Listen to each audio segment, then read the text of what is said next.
Pelaksanaan Hari Raya Idul Adha atau Hari Raya Kurban 1443 Hijriah yang akan berlangsung pada pekan depan sesuai Surat Edaran Nomor 10 SE Tahun 2022 tentang panduan penyelenggaraan sholat Hari Raya Idul Adha dan pelaksanaan kurban yang diterbitkan Kementerian Agama Republik Indonesia.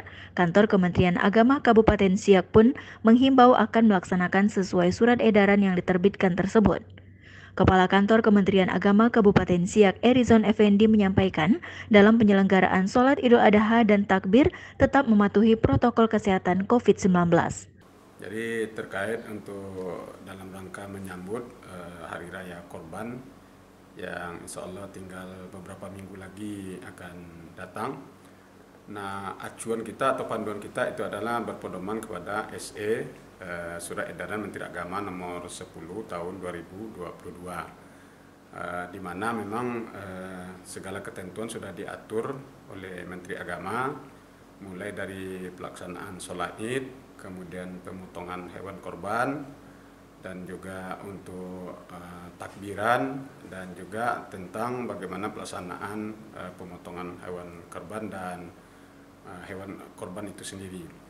Nah, pertama untuk sholat Id, kita memang sudah diberikan keleluasaan oleh Menteri Agama untuk melaksanakan sholat Id itu, apakah itu kita laksanakan di lapangan ataupun di tempat-tempat rumah ibadah, masjid yang barangkali bisa menampung kapasitas sesuai dengan jumlah jemaah, dan namun tetap kita menerapkan protokol kesehatan. Itu yang pertama tentang pelaksanaan sholat Id.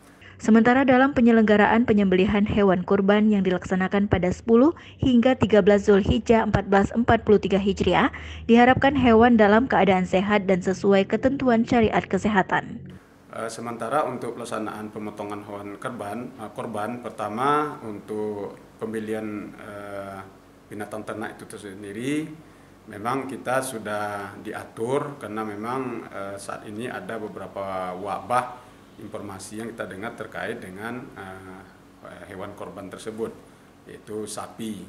Tetapi kita berharap mudah-mudahan nanti hewan-hewan yang dibeli oleh masyarakat kita, oleh kaum muslimin untuk laksanakan pemotongan itu, mudah-mudahan tidak masuk ke dalam kategori hewan korban yang mengandung penyakit tersebut seperti yang di media kita baca. Kemudian untuk pemotongan memang dianjurkan oleh Menteri Agama itu di RPH, yaitu tempat pemotongan hewan, gitu kan. Tetapi memang kebiasaan masyarakat kita ini memang dia lebih suka dilaksanakan di tempat-tempat lapangan-lapangan atau di mana rumah ibadah mereka berada, yang biasanya tetap kita pandu, dan juga adanya peninjauan oleh beberapa penegak hukum tentang pelaksanaan pemotongan hewan korban tersebut. Namun demikian, mudah-mudahan dimanapun tempat dilaksanakan pemotongan itu, tentu kita harapkan memenuhi standar kesehatan dan juga standar syariat yang dikerjakan oleh para pemotong daripada masyarakat kita. Nah, untuk masa pemotongan itu memang dianjurkan setelah sholat Id, tetapi biasanya tergantung nanti daerah. Kalau memang hewan korban yang dipotong itu cukup banyak, itu biasanya pada saat sholat Id itu tidak cukup waktu kita untuk melakukan pemotongan.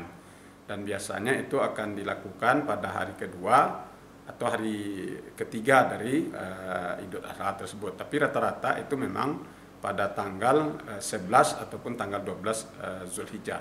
Saya kira itu untuk pelaksanaan sholat Id dan pemotongan hewan kurban untuk tahun ini sesuai dengan SE tersebut. Sesuai panduan penyelenggaraan sholat Idul Adha dan pelaksanaan kurban pada tahun 1443 Hijriah dari Kementerian Agama tersebut dihimbau untuk melaksanakan sesuai dengan surat edaran tersebut. Tim Liputan mengabarkan.